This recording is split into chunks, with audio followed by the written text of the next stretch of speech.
"Grandma, you didn't look under the table, did you?" Those were the words my 9-year-old granddaughter Emma whispered to me, her little hand clutching mine with a tremor that sent ice straight through my veins. We were sitting together at my daughter Lily's second wedding, surrounded by laughter, champagne glasses clinking, and a ballroom glowing with candlelight. But in that single moment, all the joy of the evening froze. Before I tell you the rest of this story, the story of betrayal, jealousy, and the revenge that came in the middle of what should have been the happiest day of my daughter's life, let me stop for a moment. Hi, my name is Grace. I'm a mother, a grandmother, and someone who has lived long enough to know that sometimes the people closest to you are the ones who can hurt you the most. If you're listening right now, please make sure to like this video, subscribe to the channel, and tell me in the comments where you're watching from. I always want to know how far my stories of family, heartbreak, and justice reach. Now let's return to that ballroom, because what I discovered that night nearly destroyed everything. Lily looked radiant. She stood across the room in her gown, shimmering with delicate beads that caught the candlelight like falling stars. Her new husband, Daniel, couldn't take his eyes off her. He was a wealthy man, yes, but more than that, he was devoted. I had never seen Lily treated with so much tenderness, so much respect. After her first marriage had left her scarred and weary, I prayed for someone who would love her the way she deserved. Daniel seemed to be that man. Emma, my sweet granddaughter, sat beside me at table 6. Her cheeks glowed with excitement, her small bow pinned neatly in her hair, her tiny shoes swinging beneath the table. She was pushing a little silver spoon back and forth on her plate, humming to herself, as if the bustle of adults and music was all too big for her small world. I smiled, brushing a hand over her soft hair. "Are you enjoying yourself, darling?" She nodded, but her eyes didn't shine with the joy I expected. There was a shadow there, a nervousness. I wanted to ask her more, but someone touched my arm. An old friend of the family leaned across with a smile. "Grace, doesn't she look just like her mother at that age?" I nodded politely, answering, but my eyes never left Emma. She was restless, twisting her fingers together in her lap. Something was wrong. Across the room, standing near the bar, was Sophie, my husband's daughter from his first marriage. My stepdaughter. For years she had carried resentment like a thorn under the skin. She never forgave me for giving Lily what she felt had been denied to her. A father's full love, a family that seemed to shine brighter. Sophie's smile never reached her eyes. Tonight, her gaze flickered constantly toward Lily and Daniel, a sharpness hidden beneath a mask of politeness. She clapped at the speeches, toasted half-heartedly, and yet her posture told a different story. She couldn't stand seeing Lily adored, cherished, celebrated. I told myself to let it go, to enjoy the evening. But in the pit of my stomach, I felt the weight of unease, like a storm pressing down before the thunder breaks. I thought of Lily's first wedding years ago. She had married too young, with a man who treated her warmth like something to consume rather than protect. I had held her hand through the tears, through the nights when she came back to me bruised. Not always on the skin, but inside her spirit. And when it ended, I swore I would never see her broken like that again. Tonight should have been a new beginning, a celebration of second chances. Emma was the proof of that new life. A bright-eyed child who carried both her mother's beauty and her grandmother's stubborn will. She had already endured too much, losing the innocence of a peaceful home, watching her mother struggle. That little girl deserved joy, safety, and love. But as she clutched my hand and whispered those chilling words, I knew joy was slipping away. We had just finished the first course, the music swaying softly from the jazz trio in the corner, when Emma's spoon slipped from her small fingers. It clattered against the polished marble floor. She bent down to pick it up. I thought nothing of it until I saw her freeze under the table, her eyes wide. Slowly, she reached out and picked up a small folded piece of paper. When she sat back up, her face was pale. She pressed the paper into my palm, her little hand shaking. "Grandma, you didn't look under the table, did you?" she whispered again, her voice cracking. I stared at her, confused, but the terror in her eyes was unmistakable. With trembling fingers, I opened the note. It read, "Table 6, add honey to the child's dessert." My chest constricted. My vision blurred for a moment. Honey. Emma's allergy. Even the smallest trace could send her into anaphylactic shock. We had spent her whole childhood protecting her from it, reminding teachers, friends, relatives, everyone knew. Everyone in the family. And now, here in the middle of her mother's wedding, someone had ordered that her dessert be poisoned with it. I looked around. The guests laughed, raised glasses, and spoke in cheerful tones. The clinking of cutlery and the murmur of voices seemed distant, muffled, as though I were trapped inside a shell of dread. Emma squeezed my arm tightly, her nails digging into my skin. She was only 9, but in her trembling gaze I saw that she understood. She knew. Someone wanted to hurt her. I gathered her close, pressing a kiss to her hair, trying to steady my breath. I couldn't collapse. Not here, not now. I folded the note again, slipping it into my hand, and forced myself to keep smiling for the curious eyes at nearby tables. No one could know, not yet. But inside me a storm raged. Someone had written this. Someone had handed it to a waiter. And deep in my heart, I already knew who would stoop this low. My stepdaughter Sophie. That night was supposed to be about Lily's happiness. About Emma twirling in her dress and Lily starting a new life with Daniel. But in that instant, everything changed. The wedding wasn't just a celebration anymore. It had become a battlefield. And I, Grace, was about to find out just how far jealousy could go, and how fierce a grandmother's revenge could become. I kept the paper closed in my palm like a hot coal.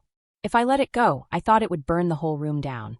Emma leaned into me, small and shaking, and I smoothed a hand over her hair.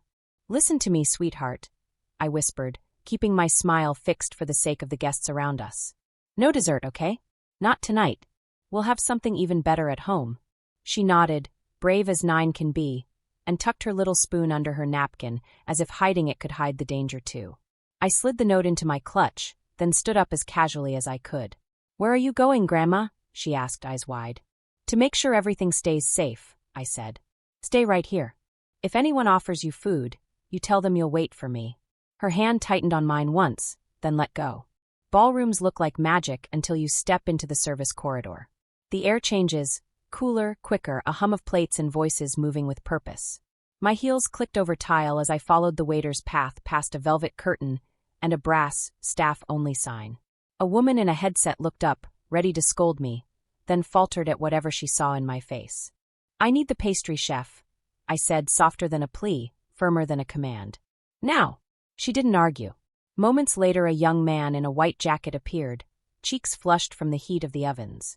Behind him, trays of plated desserts, tiny almond tarts crowned with cream, chocolate domes glazed to a mirror, and a delicate drizzle of amber on a few plates that made my stomach clench. "Are any desserts for table 6 finished?" I asked. He flipped a ticket rail, scanning. 2 portions held, 1 child's portion pending. "Is there a problem, ma'am?" "Yes," I said. I opened my clutch and pressed the folded note flat against the stainless steel counter. "This arrived for the child at table 6. My granddaughter is severely allergic to honey." He read the words, and I watched the color drain from his face. He looked immediately to the rack where squeeze bottles sat, vanilla bean, raspberry coulis, caramel, and a small unlabeled bottle the color of sunlight. "Take that off the line," he told a sous chef, voice tight. To me, "We don't add honey to children's plates without it on the card. We don't add anything without it on the card."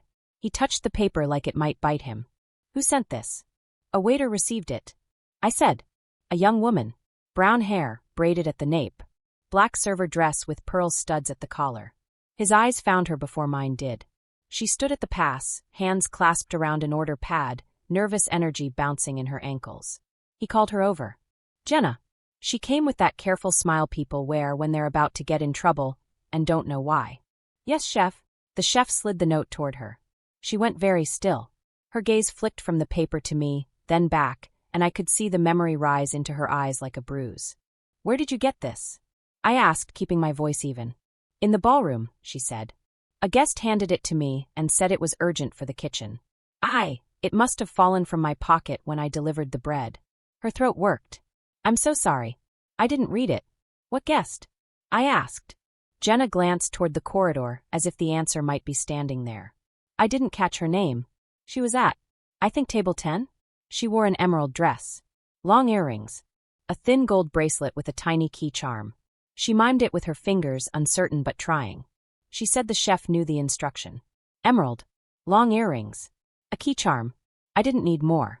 I had watched Sophie preen in that mirror-finish column of green all afternoon. Watched her shake that little charm bracelet, so it chimed like a bell no one else could hear. She loves to be noticed, even when she pretends she doesn't. "Nothing goes to table 6 unless I carry it," I told the chef. "Nothing sweet, nothing glazed, nothing drizzled. And someone please bring a fruit plate without honey, without nuts, without anything sticky enough to get confused with either." The chef nodded. Yes, ma'am. Jenna whispered. I didn't know. I know, I said, and I did. Malice leaves fingerprints. Carelessness leaves smudges. Hers were smudges. Can you point her out? I asked. Jenna wavered, then nodded slowly. If she's still at the table. Music spilled over us as we stepped back into the ballroom.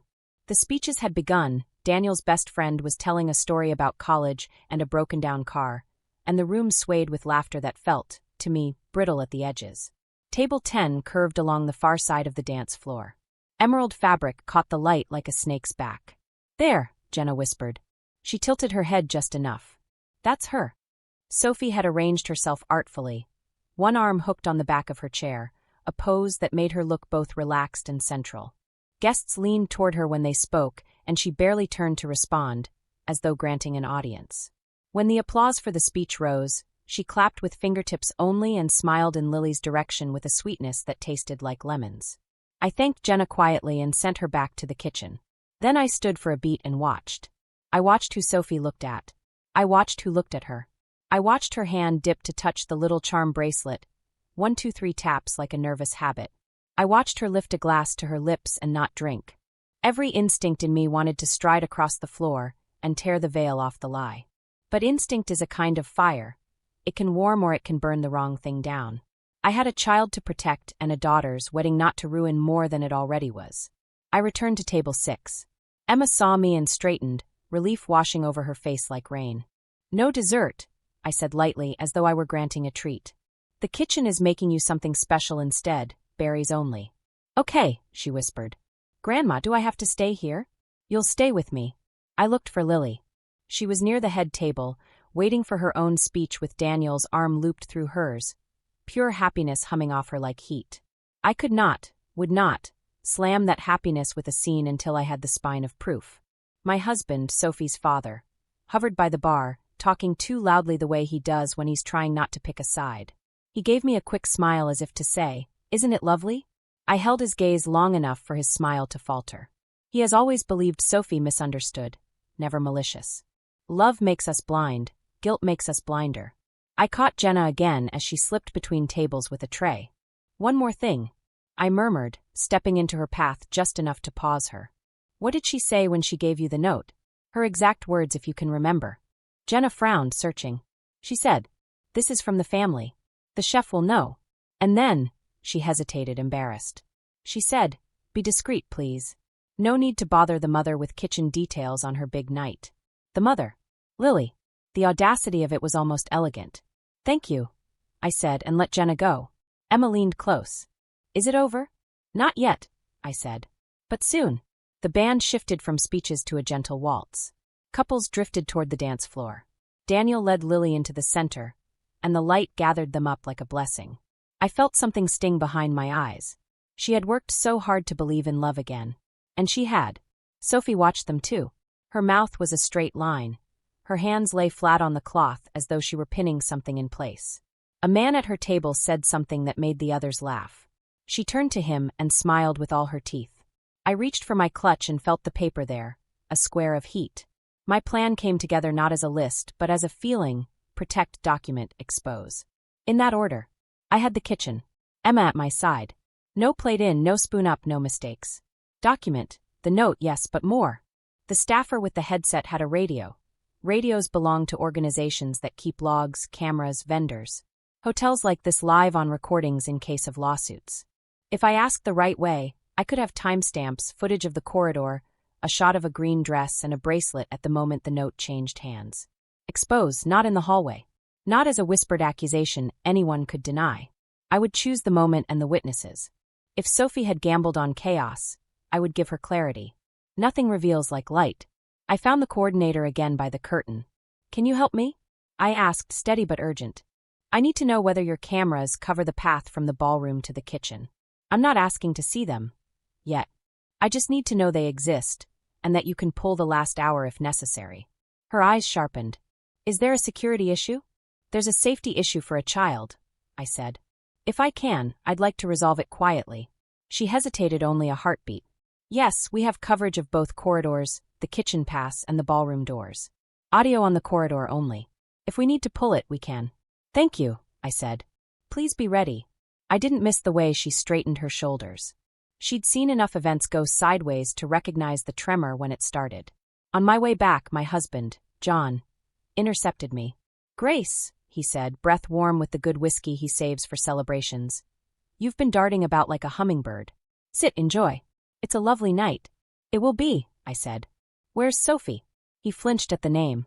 "At her table, I imagine." "Did she speak to you about the dessert?" I asked. "About Emma's allergy?" He blinked, surprised. "Why would she?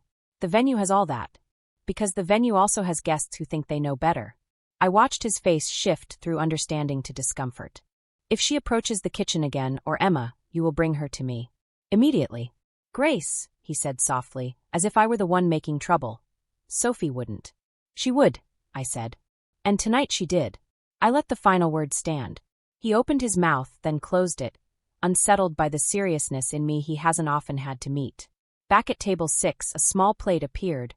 Raspberries, blueberries, slices of pear, a drizzle of nothing. The chef himself had sent it with a folded card listing the ingredients in print as neat as a prayer. Emma smiled for the first time since the spoon fell. "Thank you," she told the waiter, and I saw the man's relief soften his shoulders. While she ate, I pulled out my phone and typed 3 lines in a note to myself. If the night demanded witnesses, my memory would not stand alone. Across the room, Sophie rose. She smoothed a hand over her green satin, lifted her chin, and started toward the corridor. Not toward the ladies' room. Not toward the bar. Toward the curtain that led to the kitchen. Protect. Document. Expose. I stood. "Stay with me," I told Emma, and took her hand as we slipped into the drift of guests. The service hallway was quieter now. The main push for dinner had passed.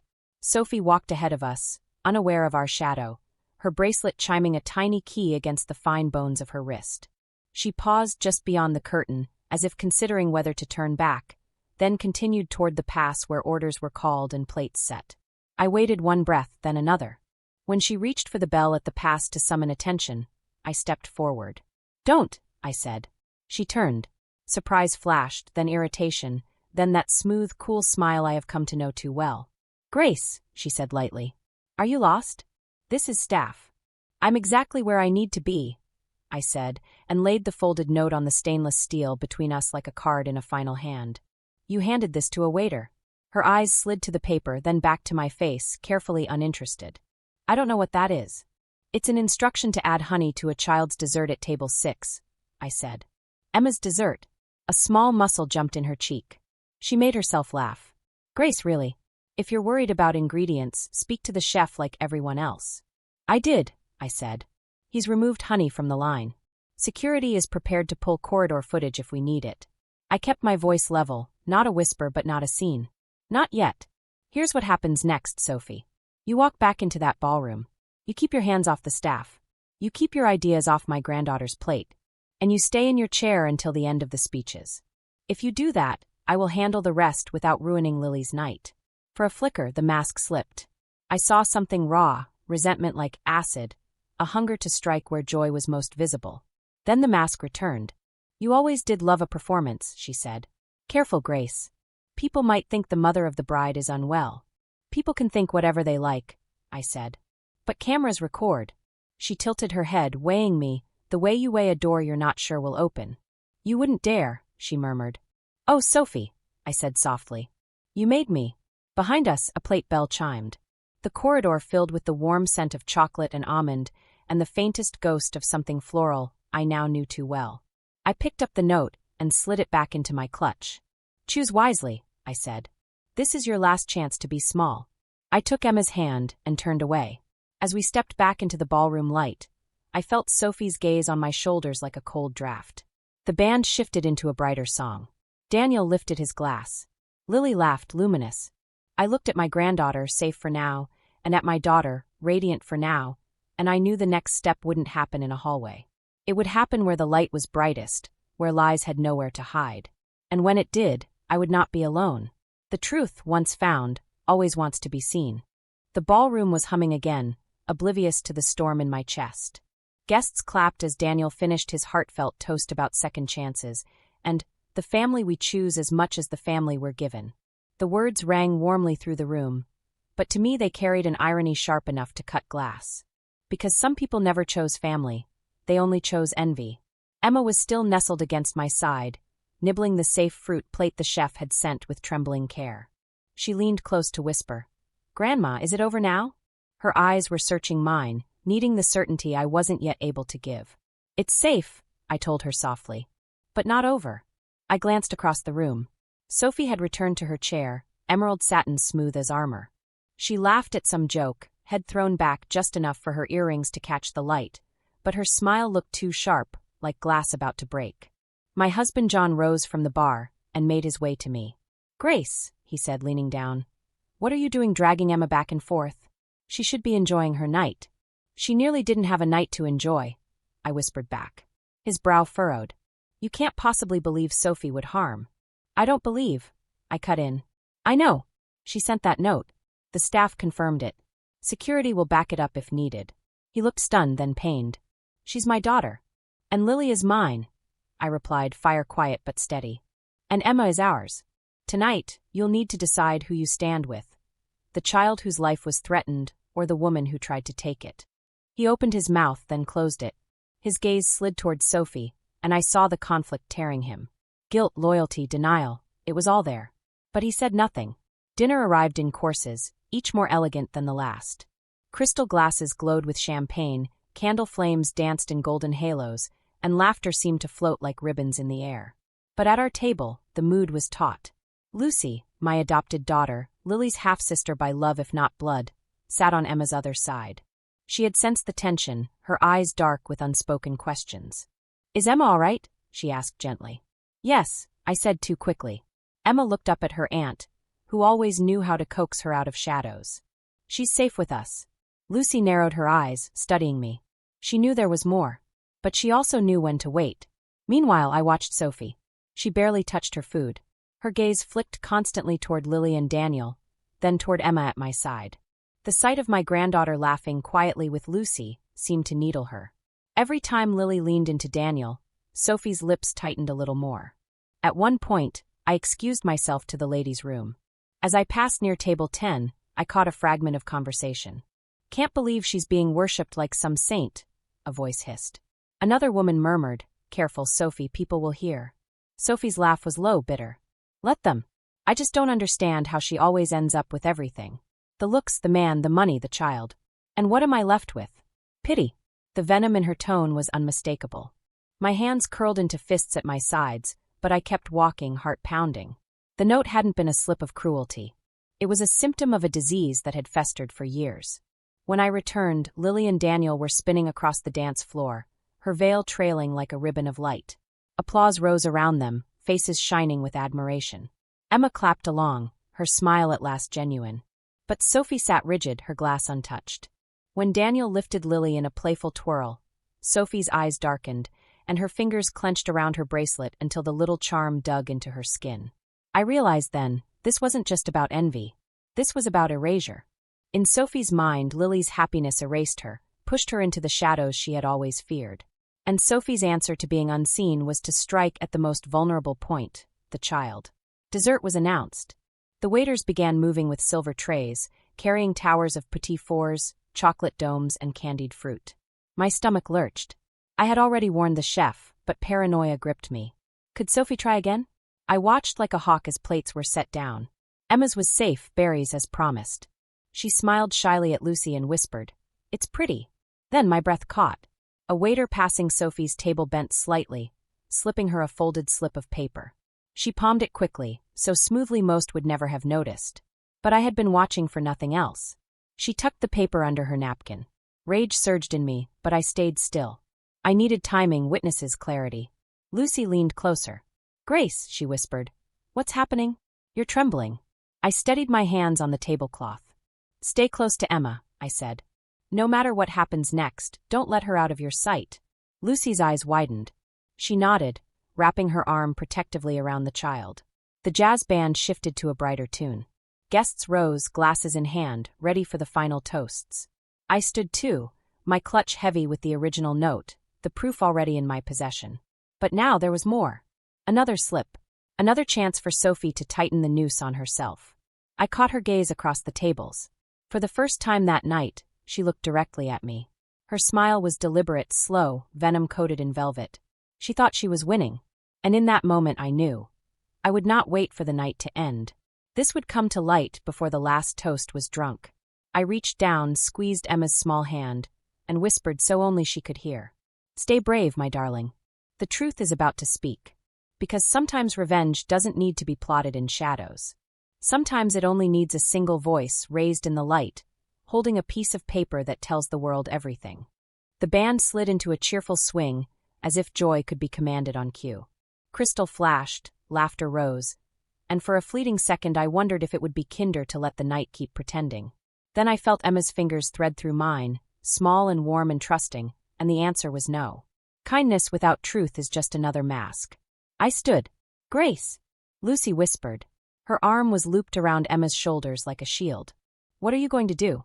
"Turn on the light," I said. I walked toward the head table. I didn't rush. I didn't bargain with myself.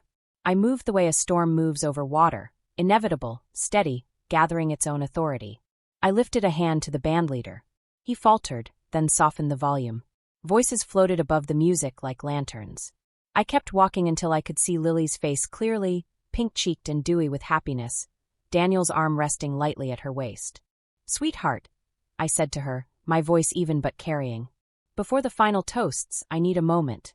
Conversations thinned, and then fell away like silk. Dozens of faces turned toward me. I felt the weight of their attention, and didn't flinch. I was a mother. I was a grandmother. I had nothing to be afraid of. I opened my clutch, and placed the folded note on the nearest linen. The paper looked so small there, a scrap. But a scrap of truth can topple a cathedral. "This was found under table 6, I said. "Where my granddaughter is seated." I unfolded it and read, slowly enough that the words could not be misunderstood. "Table 6, add honey to the child's dessert." A hush rippled outward. A few guests shifted in their chairs, the movement of people suddenly aware of how loud their own breathing is. Someone's champagne flute knocked against a plate and stilled. "Emma," I continued, "is severely allergic to honey. One spoonful would be enough to close her throat. Everyone in this family knows that." My husband John appeared at my elbow, breath unsteady. "Grace." "Not now," I said calmly without looking at him. Lily's gaze flicked from the paper to me, confusion folding into dread. "Mom, who would? That is what we are going to clarify." I lifted my head and scanned the room, not searching so much as inviting guilt to show its face. "I'm asking the person who sent this to step forward." No one moved. I let the silence grow roots. It's remarkable, the things silence can do for you if you let it stand. Across the room, I saw Sophie's chin tilt, the smallest shrug of someone who thinks she has moved beyond reach. "I will help," I said. "The waiter who received the note is named Jenna. Jenna, could you please raise your hand?" From midway down the room, a hand lifted shakily. The girl looked pale but braver than she knew. "Here. Would you join us?" I asked. The event coordinator, headset in place, was already guiding Jenna forward. Good. She understood the stakes. Jenna stopped opposite me, eyes darting between the note and the crowd. I kept my tone gentle. "You received this. Who gave it to you?" She swallowed. "A guest in an emerald dress. Long earrings." She said it was from the family and to be discreet. My gaze slid to table 10. Emerald satin gleamed like a signal flare. Sophie didn't stand. She didn't flush. She just arranged her mouth into a patient, put-upon smile. "Grace, really," she said, keeping her voice light enough to carry. "We're making dessert a court case? If you have kitchen concerns, we can privately." "It stopped being private," I said, "when a child's life was put at risk." I lifted my hand a fraction, stopping her next sentence before it could form. "You told a waiter to be discreet and not bother the mother on her big night. That mother is my daughter. I am bothering her." The room held itself very still. Sophie's eyes did a small dance, first to John, then to the coordinator, then back to me. "This is absurd," she said. "You're unwell. You always have been when Lily gets attention." She let out a soft, incredulous laugh, a well-practiced sound. "I didn't give anyone anything." I turned to Jenna. "Can you point to the guest who handed you that note?" Color rose in the young woman's cheeks. She didn't want to be here, but the rightness of it tugged stronger than fear. Slowly, she lifted an arm and extended a finger toward table 10. Toward Sophie. A murmur ran through the crowd, low and pulsing. John's hand pressed briefly to his forehead. Lily's mouth parted, a small wounded sound escaping before she caught it. Sophie's smile didn't break. A waiter misremembering under pressure, she said, as if explaining it to a child. People make mistakes, especially when the bride's mother turns the ballroom into theater. The coordinator stepped in neatly. For clarity, she said, professional to her bones, we do have corridor and pass-through camera coverage for the last 2 hours. If needed, we can retrieve. No, Sophie said too quickly. Then, correcting, no need to drag the staff into this. So, I said soft as I could make it, no objections to reviewing footage? Her eyes slid away. A muscle jumped in her cheek. You really want to humiliate yourself? She said in a lower voice that still carried. Because you will. People will see you for the jealous woman you are. Jealous, Lily said, her voice quiet and shaking, and I realized the old habit, the peacemaker, was falling away. She stepped forward, the beadwork at her bodice flickering like a heartbeat. Jealous of what, Sophie? My daughter choking to death between speeches. Sophie flinched. Only a little. But everyone saw it. Daniel put an arm out, steady. He looked at me, at the coordinator, then at Sophie with a calm that made his words harder when they came. Ma'am, he said to the coordinator, please secure whatever you need. We'll wait. The coordinator nodded, murmured into her headset. The band, bless them, lowered their instruments entirely. Sophie laughed again, a brittle thread. You see, this is what she does, she said, aiming it at John now, appealing to the part of him that wanted a bridge no one had ever built. She turns everything into a tragedy with Lily at the center and me as the villain. It's pathetic. I picked up the note and turned it so its creases faced her, a square of paper held with a grandmother's steadiness. There was a second note, I said. I watched you palm it from a passing waiter and slide it under your napkin. You're a better actress than you are a magician, Sophie. If you're going to make something disappear, don't do it in a room full of mirrors. A gasp somewhere, small, unanimous. All eyes swung back to table 10. Sophie's napkin lay folded with the precision of a shop window. For the first time, her confidence blinked. Would you mind, I said, lifting your napkin? She stared at me. No. Daniel, gentle even in anger, looked at the guest beside her. Would you assist, sir? The man at her right, an old family friend who had always disliked cruelty, hesitated only a second before his fingers pinched the linen and raised it like a curtain. The second slip lay there, tucked half under the plate. Identical hand, identical cold request. Honey for the child at table 6. The room made a sound then, one collective intake of breath big enough to change the weather. The friend recoiled as though it had burned him. He dropped the napkin in a tangle. Sophie's face drained, then flared. That isn't, I didn't, someone planted. She stopped, jaw locking, eyes hot with a fury that finally had nowhere to hide. She always gets everything, she said, and the private poison of the earlier whisper bled into the open air. Everything. I didn't move. I didn't save her. I simply told the truth. Not everything, Sophie. Not my granddaughter's life. John took a step toward her. Sophie. It broke in the middle, something shattering in a father that had been stubborn for too long. Lily spoke again, and this time her voice had iron in it. You could have killed my child. The room seemed to lean closer to hear her. On my wedding day. Because you couldn't stand that I was happy. Sophie's gaze flicked between all of us, calculating, cornered, one last door closing. You'll all regret this, she hissed, which is what people say when there is nothing left to say that isn't apology. The coordinator glanced at security by the doors. They didn't grab, didn't threaten. They simply took a step closer in that polite, immovable way of men trained to keep rooms safe. I picked up both notes and placed them together. We won't drag this further tonight, I said, and I meant it for Lily, not for Sophie. The kitchen has already removed every trace of honey from service. The cameras will be reviewed. Statements will be written. I turned to the staff. Thank you for acting quickly. Jenna's shoulders trembled with relief. She nodded, a small, grateful nod I felt deep in my chest. Then I faced the room, not with vengeance, but with a kind of simple ancestral authority. A grandmother at a family table, setting the rules. No one, I said, who tries to harm a child eats at our table. The words didn't need to be loud. They held. Sophie straightened as if she might claw her way back to dignity. She adjusted her bracelet, that tiny key charm winking like a dare, and for a small, surreal second I remembered her as a little girl at my kitchen counter, feet kicking the stool rung, asking if there was any honey for her tea. We are not born this way, I thought. We arrive with open hands. Life teaches some of us to close them into fists. Security hovered, waiting for the nod. It wasn't mine to give, and yet the room had given it already. "I'll go," Sophie said, trying to make it her idea. She rose, emerald catching in the light like a bruise. She looked at Lily, and what showed in her face wasn't remorse. It was hunger denied. "Enjoy your perfect little story," she said. "See how long it lasts." Lily didn't answer. She put a hand on Emma's hair instead, a gesture so small and so infinite it made my throat close. Sophie walked toward the door. People made space without touching her. The band did not play. The hinges sighed as the ballroom opened, and then folded her into the corridor. Silence held a final, delicate beat. Then Daniel lifted a glass without asking the band for help. His voice didn't tremble. "To the people who choose love," he said. "And to the people who protect it." Glasses rose, one by one, like stars appearing.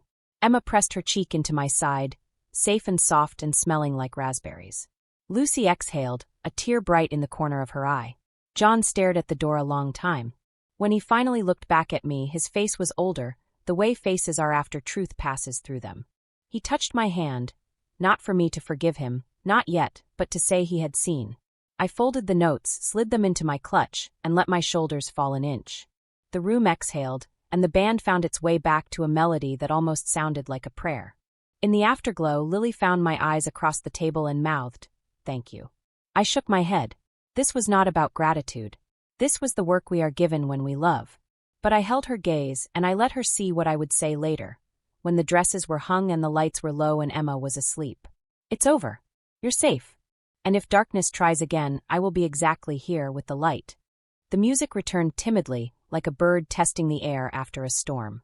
People spoke again, quiet at first, then warmer as the spell of fear loosened its grip. But at our table, the world remained very still. Emma's hand was in mine, small and sticky with berry juice, and Lily sat on her other side, breathing as if she had just surfaced from deep water. Daniel leaned in, his voice low. "Do you want to go home early?" Lily glanced at Emma, then at me. "I don't want the night to belong to her," she said. "Not after everything." She straightened her shoulders, the kind of small, stubborn courage I remember from when she learned to ride a bike and refused to fear the fall. "We'll stay. We'll dance. We'll finish this night as ours." "Then we will," Daniel said and kissed her knuckles. I wanted to cry, not from sadness but from a rush of love so fierce it ached. Instead, I took a linen and dabbed berry shine from Emma's chin. "Grandma," she whispered, "will she come back?" "No," I said. "Not tonight. Not ever if I can help it." Lucy slid an arm around Emma and met my eyes across the child's hair. There was a vow in her look, quiet, unspectacular, the kind that lasts. The event coordinator approached with a clipboard and the professional kindness of someone who's walked through fires before. "Mrs. Harper," she said, "we pulled the corridor footage. It shows the guest in the emerald dress handing a note to Jenna at 7:52 p.m., just outside the ballroom doors. Audio caught from the family, and be discreet. We'll provide a copy to you and to venue security." I nodded, relief blending with a tired gratitude. "Thank you for moving quickly." She hesitated. "Would you like us to log a formal incident and contact hotel security for a written report? It gives you a clean record if you choose to pursue a restraining order." I looked to Lily. She didn't hesitate either. "Yes," she said. "For my daughter." "Of course," the coordinator replied and made notes. Her headset crackled, and she stepped away to keep the night moving around our small circle of stillness. John arrived then, looking like a man who'd woken to discover his house had burned while he slept in the shed. He took in the three of us, his wife, his stepdaughter, his granddaughter, and his mouth worked around words he wasn't sure he was allowed to say. "I'm sorry," he managed, voice rough. "Grace. Lily.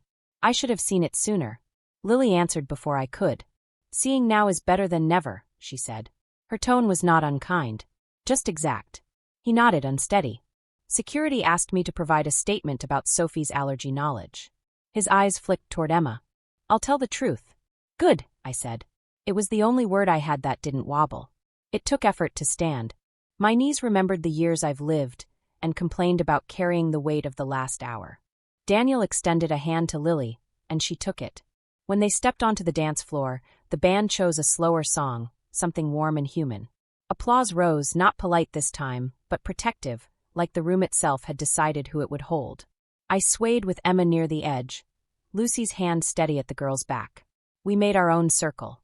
3 generations breathing in time while congratulations and soft murmurs floated around us like benign weather. "Grandma," Emma whispered, "you were brave." "So were you," I said. "You saw the note. You told me." She beamed. For the first time that night, she looked like a 9-year-old at her mother's wedding. Nothing more complicated than joy and a very serious commitment to twirling. Lucy twirled her and bowed dramatically when Emma giggled. "I'll remember that sound longer than I'll remember the hush." Halfway through the song, John came back with a paper for me to sign, acknowledgement of the incident report. He hovered, waiting for permission granted by something more than a signature. "Will you be all right driving home?" he asked, tentative. "I'm going to the hotel office. They want me to review the footage and identify Sophie." I watched him say her name. It was gentle and difficult, the way you speak a memory that's still alive but no longer welcome. "We'll be all right," I said. "Go do what's right." He flinched at the last word and went. I found Lily by the window after the dance. The city spilled out below us in grids of gold. She had her hands pressed flat to the glass, the way she used to press her palms to the aquarium tank when she was small. "I keep replaying it," she said without turning. Her face. The way she didn't even look at Emma. Like my daughter was just a lever. "She wanted to make you watch," I said. "Some people want your joy more than they want their own." Lily closed her eyes. "I don't want to live in suspicion." "You won't," I promised. "Suspicion is a room with no windows. We've opened them." I thought of the footage, the notes, Jenna's courage, the coordinator's competence. I thought of Sophie walking out and the door closing behind her. "We have light now. And paper." She laughed, a small broken sound that became a real one. "Only you would turn stationery into a weapon." "Words are how I fought my whole life," I said. "Ask any teacher or any mother. Or any grandmother." She turned and hugged me. It was quick and fierce, the way you hold onto a railing in rough water. "Thank you," she whispered into my shoulder. "I would do it again," I said. "I will do it again if I have to." "You won't," Daniel said from behind us. He had the expression of a man who has built something with his hands and intends to keep it standing. "I've already called our attorney. We'll file for a restraining order first thing in the morning. And I'll speak to the venue about pressing charges if they're willing." Lily exhaled. "I hate that this is part of my wedding story." "It's not the whole story," I said. "It's a chapter. The rest is yours to write." Later, after the cake was sliced and the bouquet tossed, Emma clapped for the catch as if it were a World Cup goal. John returned from the office with a face rearranged by consequence. "They confirmed everything," he said quietly. "They'll keep the footage archived. They offered to provide sworn statements from the staff." He swallowed. I left a message for Sophie. I don't know if she'll take my call.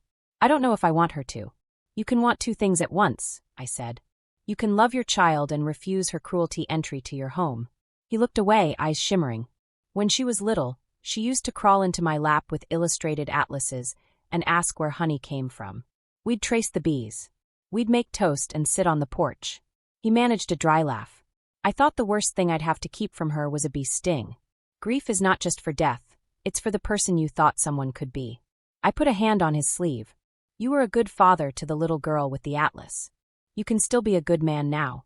He nodded, not trusting his voice, and moved to stand behind Lily as she greeted a cousin. His presence, finally aligned with us, was a new kind of mercy.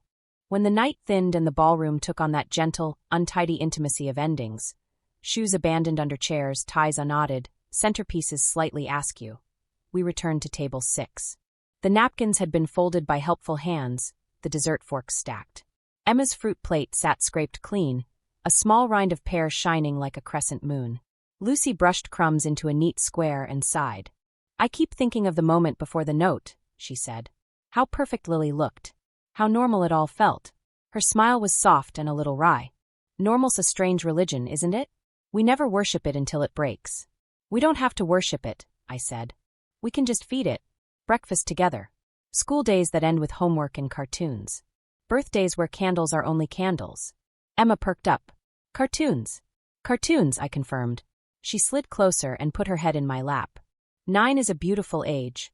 They are old enough to know the world has edges, young enough to believe you can sand them smooth with your bare hands. I stroked her hair and felt the day finally settle inside me, not as a heat, but as a steady warmth. The band called for a last dance. Daniel took Lily's hand again. This time, when they turned, there was a circle around them, friends and cousins, neighbors and co-workers. each pair swaying in a soft halo of shared relief.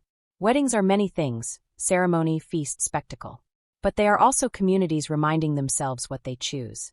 "You should dance," Lucy said, nudging me. "These knees." I teased. "Those knees," she insisted and tugged me up. We didn't move far. A small sway, that was all. Enough to mark the moment, to put a pin in time. Here stood a family that had been tested and remained. When the last chord faded, applause rose again, not loud but long. I closed my eyes and let the sound wash over us. Coats from the cloakroom, bouquets rescued from centerpieces, heels traded for flats, a spare slice of cake boxed with wax paper. This is how nights end. In armfuls. In promises to text. In kisses on cheeks. At the curb, John loaded gifts into Daniel's trunk. He worked silently, the way men work when they are trying to repair what can't be repaired with tools. When he finished, he came to me. "I'll sleep on the couch," he said. "If you'd like me to." "We'll talk tomorrow," I said. Forgiveness is not a favor, it's a practice. Tonight, I didn't have to be perfect. I only had to be true. He nodded, accepting the boundary, and opened the passenger door for Emma as if opening a new habit.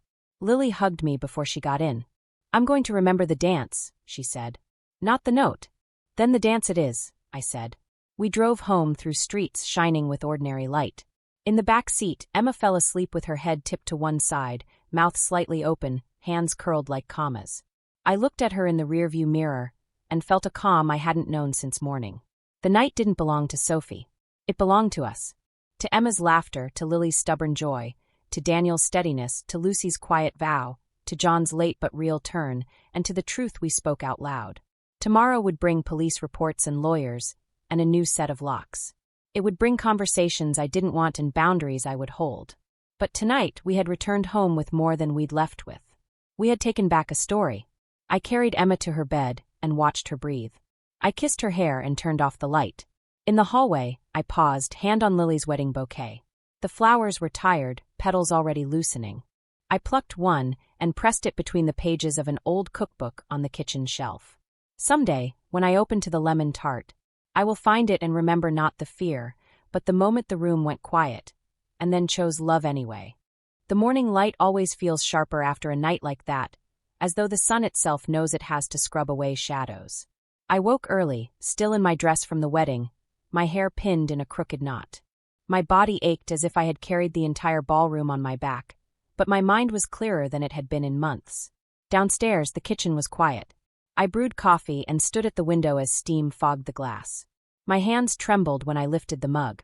Last night, I had spoken louder than I ever thought I could. I had defended my granddaughter, my daughter, and perhaps even myself.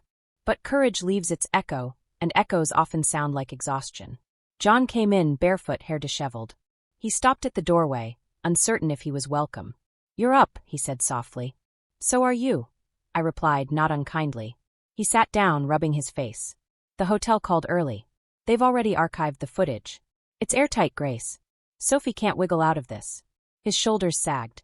"They also asked if we'd press charges for attempted harm. It's real now." "It was real last night," I said. "Now it's simply documented." He nodded. His eyes brimmed with regret. "I keep replaying her at 8 years old, running through the yard with that bee costume she insisted on wearing for weeks. How did that child turn into the woman in emerald satin?" I didn't answer. Regret has no clean mathematics. Sometimes love goes wrong, and no parent can chart the exact path. By mid-morning, Lily arrived with Daniel. She looked pale, her wedding makeup gone but her spine straight.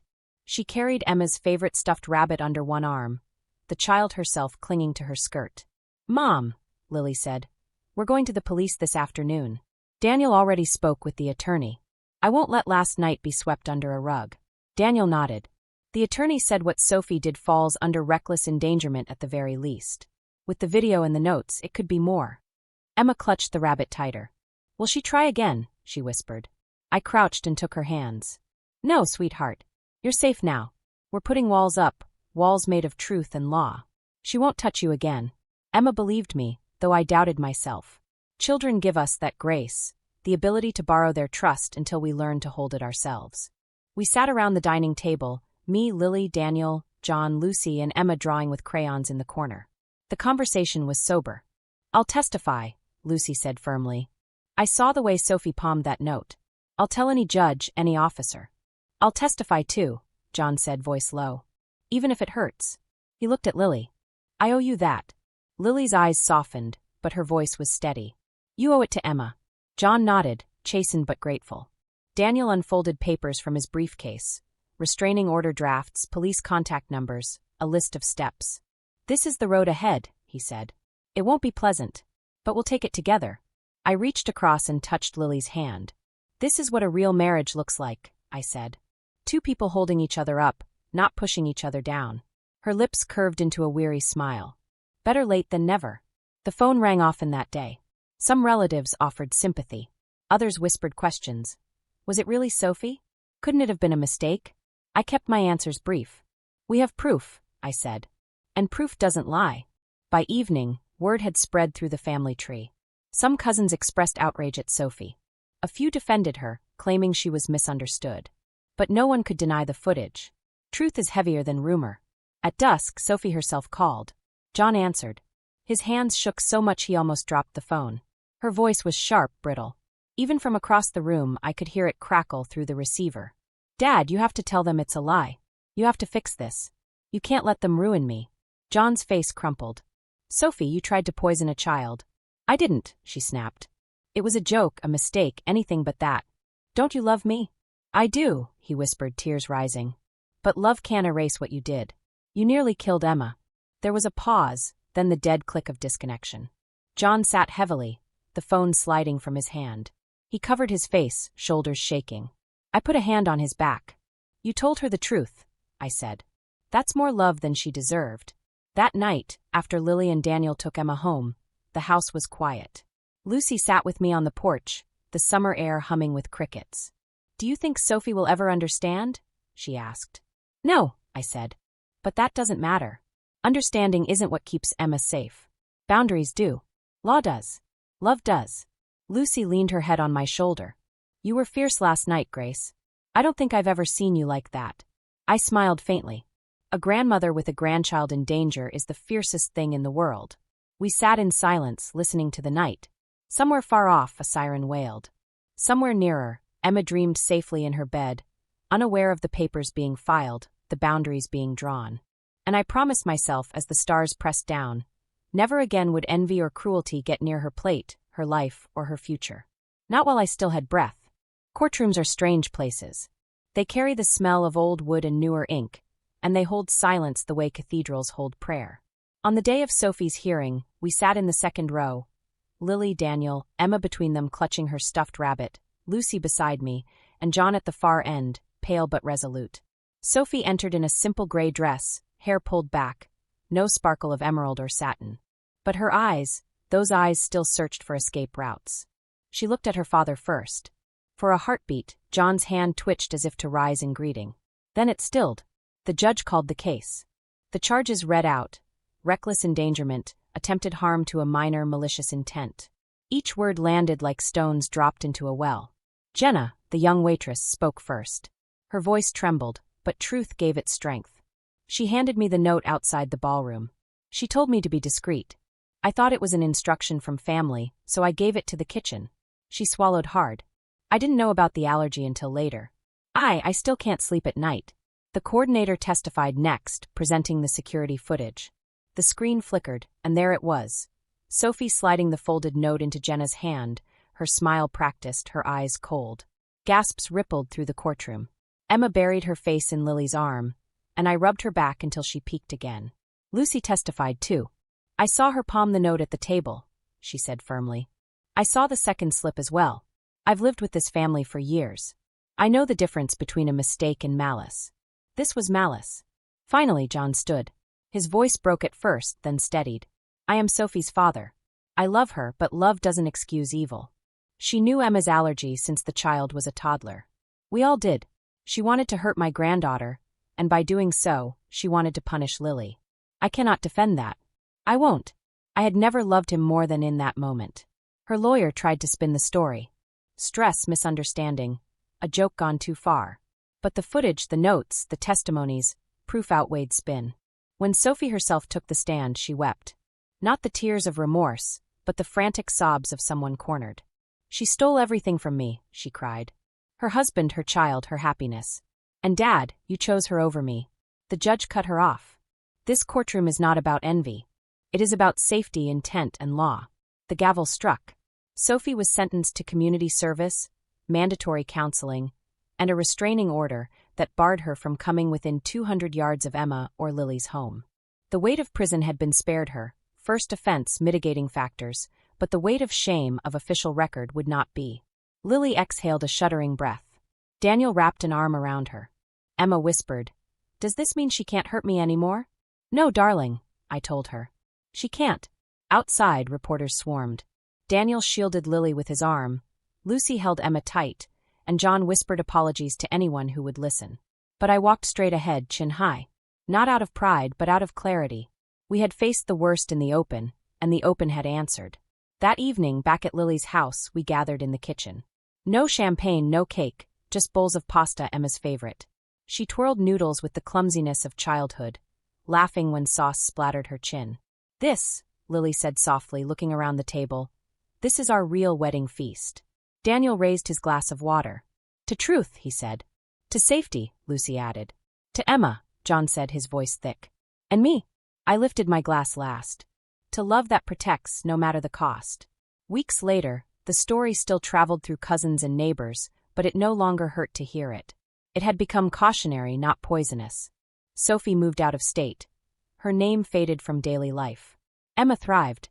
She painted pictures of bees and flowers, and sometimes she teased me by hiding honey packets in my purse, giggling when I pretended to faint. She was healing, turning fear into play, as children do when given space to feel safe again. Lily and Daniel settled into their marriage with a resilience forged not from ease, but from trial. Lucy visited often, her bond with Emma unshakable.